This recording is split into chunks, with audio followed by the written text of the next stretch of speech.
It's 2 a.m., you're wide awake, room's dark, house is quiet, nothing woke you, no dream, no sound, no reason you can identify.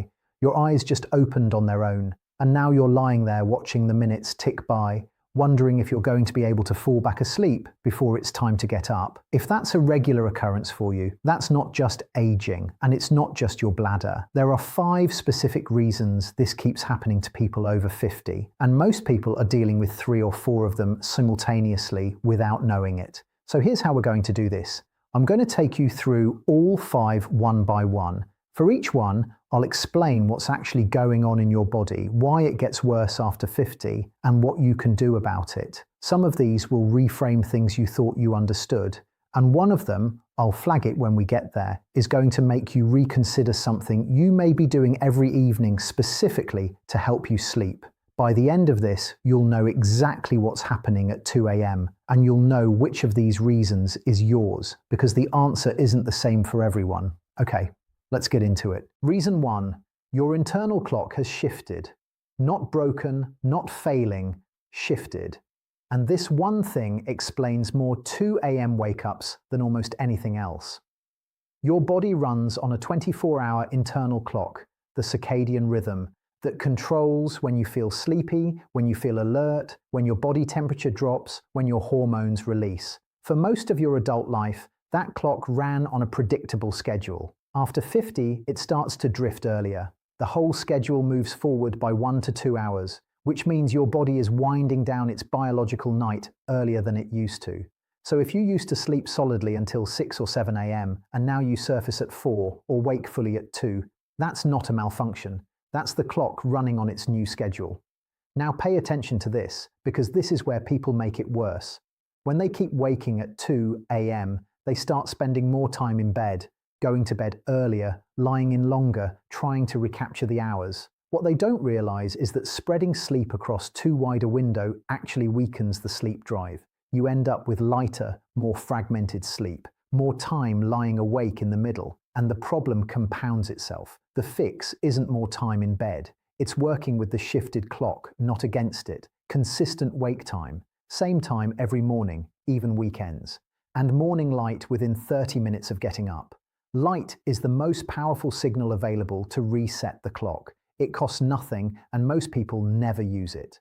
Reason 2, cortisol starts rising at exactly the wrong time. Most people know cortisol as the stress hormone, but that framing undersells what it actually does. Cortisol is more accurately your body's morning activation system. It's what ramps up energy, alertness, and readiness for the day, and it starts rising around 2 to 3 a.m.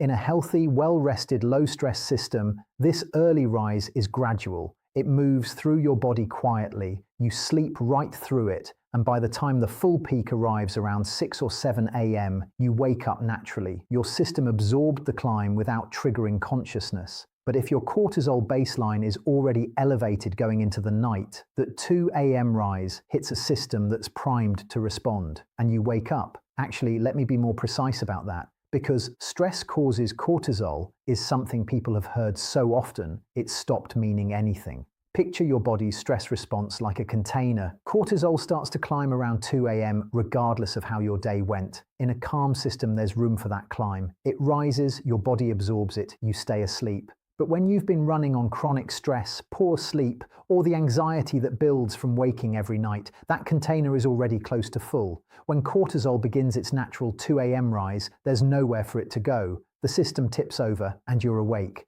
This is also why the anxiety of lying awake makes everything worse. Waking up at 2 a.m. is stressful. That stress produces more cortisol, which makes it harder to fall back asleep, which creates more anxiety about tomorrow night, which elevates the baseline further before the night even starts. It feeds itself, and it's one of the main reasons this problem tends to get worse over time rather than better if nothing changes. So what does that mean practically? The answer isn't a pill or a supplement. It means reducing what's filling that container before bedtime. We'll get to the specific levers, but understand first that reasons 1 and 2 are almost always happening together. The shifted clock and the elevated cortisol reinforce each other, and once both are in play, you've got a system working against you every single night. Reason 3. Your sleep is getting shallower, and you're waking up more than you think. Here's a number that tends to stop people when they hear it. People over 60 may briefly wake up as many as 150 times per night. Young adults wake up roughly 5 times. Most of those 150 awakenings last only a few seconds, not long enough to remember in the morning, but long enough to prevent deep sleep from completing, long enough to make the difference between a night that restores you and a night that just passes. Starting in midlife, average sleep duration decreases by about 30 minutes every decade, but that number alone doesn't tell the whole story, because it's not just that sleep gets shorter, it's that the composition changes. Deep sleep, the slow, restorative stage where the body repairs tissue, consolidates memory, and clears metabolic waste from the brain, starts to shrink. You spend less time in it. And the second half of the night tilts toward lighter, more active stages, which is exactly when you're most likely to break the surface. So why 2 a.m. specifically? Because of how sleep is structured. The first half of the night is dominated by deep sleep. The second half shifts toward lighter, more active stages, closer to dreaming, closer to waking. That transition happens right around the 2 to 3 a.m. mark. Add a slightly shifted clock from reason 1, add an elevated cortisol baseline from reason 2, and you don't need much of a push to wake up fully. Your body hasn't failed. It's just running a schedule where the deep end of the pool gets shallower as you get older, and it doesn't take much at 2 a.m. to break the surface. The two most reliable tools here are both free. Regular exercise, earlier in the day rather than close to bedtime, is one of the strongest promoters of deep sleep that we know of. And room temperature, cooler, is significantly better than most people think. The body needs to drop its core temperature to enter and sustain deep sleep, and a warm room actively works against that. Between 65 and 68 degrees Fahrenheit is where most people sleep best. Warmer than that, and your body keeps surfacing. Reason 4, that glass of wine before bed is waking you up at 2 a.m. I've been doing this long enough to see this pattern constantly. Someone describes their sleep, falls asleep fine, wakes at 2, can't get back down, and when I ask about their evenings, there's a glass of wine at dinner, or a whiskey around 9 or 10 p.m. I point to that as part of the problem. They're genuinely surprised. But it helps me fall asleep, and they're not wrong. That's the frustrating thing about alcohol and sleep. It does help you fall asleep. It deepens sleep in the first half of the night. For about 3 to 4 hours, it's doing exactly what people believe it's doing. Then the body finishes metabolizing it, and the second half of the night falls apart. Researchers call this the rebound effect. Once alcohol clears from the system, the brain overcorrects, pushing out of deep sleep into lighter stages with more frequent awakenings and more vivid, disrupted dreaming. This happens at every dose, not just heavy drinking. A moderate amount of alcohol in the evening consistently disrupts the second half of sleep, regardless of how little you feel it at bedtime. And here's the part that makes this particularly hard on people over 50. You're already dealing with a shifted clock, elevated cortisol, and a shallower, lighter sleep in the second half of the night. All three of those are already pushing you towards surfacing around 2 to 3 a.m.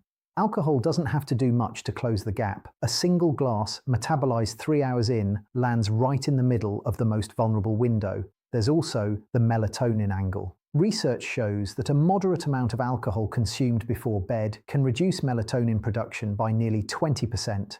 Melatonin doesn't put you to sleep. It signals your body that the conditions are right for sleep.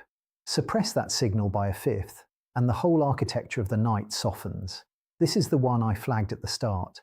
The thing a lot of people reach for to help them sleep is, in many cases, one of the primary drivers of the 2 a.m. wake-up. Not the only driver, but a significant one, and the most fixable one on this list, because it's entirely within your control. I'm not saying never drink, I'm saying understand what's actually happening and make a conscious choice about the trade-off. Reason 5. You're blaming your bladder for something your bladder didn't start. More than half of adults between 55 and 84 report that needing to urinate is the main reason their sleep is disturbed, night after night. It's the most commonly cited cause by a factor of 4 over the next reason on the list, which is pain. So this is real. The bladder is genuinely involved. But the research tells a more specific story. For a large portion of people, particularly over 50, the sequence runs backwards from what they assume. They wake from another cause, the shifted clock, or the cortisol rise, or simply because deep sleep has thinned and the alcohol they had at dinner finished metabolizing right on schedule. And then, because they're already awake, they become aware of a bladder that wasn't urgent enough to surface on its own. The waking came first. The bathroom trip followed.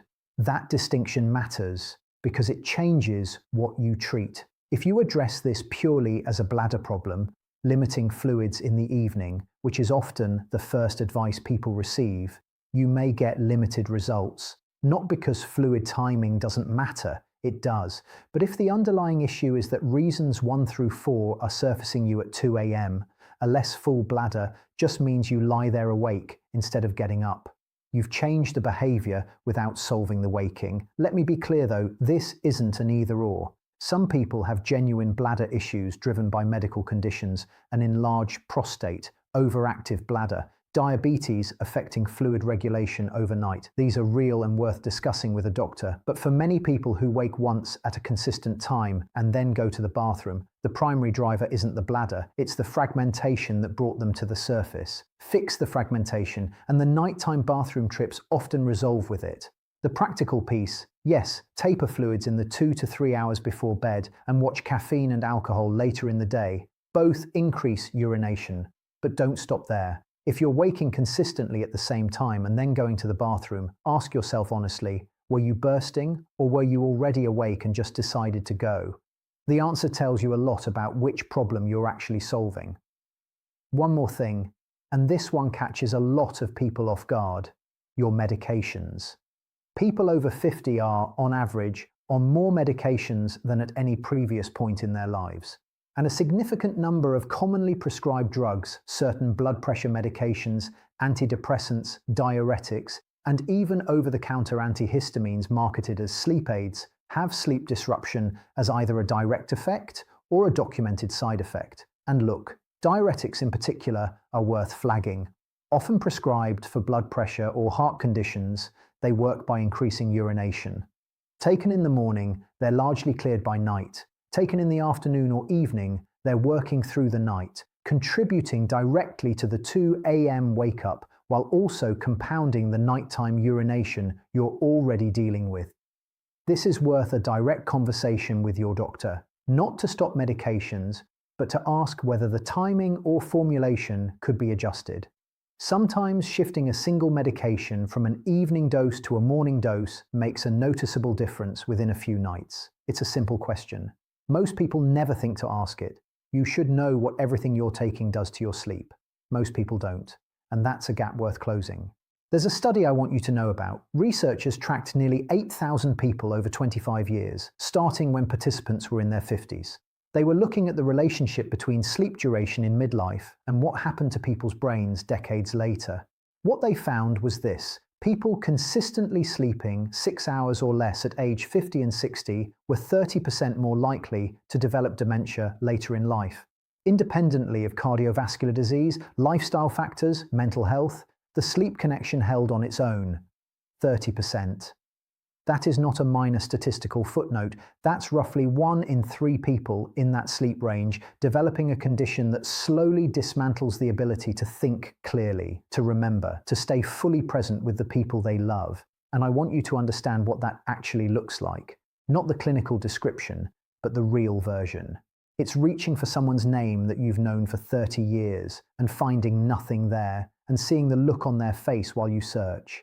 It's losing the thread of a conversation midway through and not being able to find your way back. It's sitting in a room full of family during the holidays, surrounded by people who love you and feeling slightly outside of it, present in body, but something quietly shifted behind the eyes. I've watched this happen to people. Families see it coming in slow motion, and when they look back, they can trace years of fragmented, insufficient sleep that nobody connected to anything at the time. That is the long-term weight of what 5 compounding reasons add up to. And I want to be clear, waking up at 2 a.m. does not put you on a direct path to dementia. That's not what the research says, and I won't overstate it. What it says is that chronic short sleep in midlife is a measurable, independent risk factor, and that it's modifiable. That is the part worth holding on to, because unlike your age, unlike your genetics, unlike the things you cannot change, your sleep is something you can actively work on, starting with understanding what's actually causing it. Every one of these 5 reasons is operating at the same time for most people who watch this,